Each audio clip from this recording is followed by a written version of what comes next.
Ке се складира ориз вреден 100 милиони денари како стокова резерва, гласи владиниот предлог кој веќе е стасан пред пратениците во собранието. Во координација со Министерството за земјоделство, шумарство и водостопанство констатирано е дека годишните потреби за ориз во Република Северна Македонија изнесуваат 8.000 тони.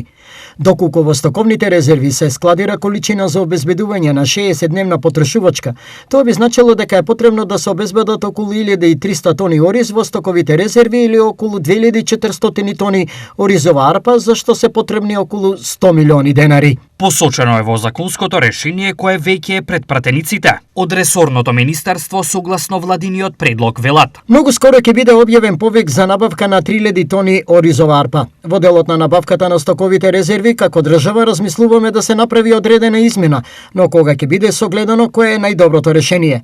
Важно е стоковните резерви да се пополнат со македонски производи, укажа министерот Трипуновски. Оризопроизводителите за овој владин чекор со следниот став: во секој случај мерката е поздравуваме.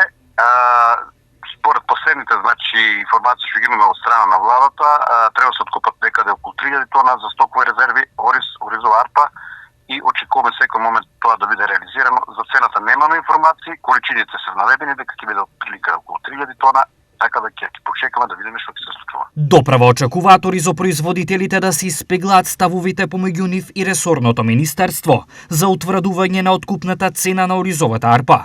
За нив рентабилна би била 1 евро, но за другата страна засега ова не е прифатливо.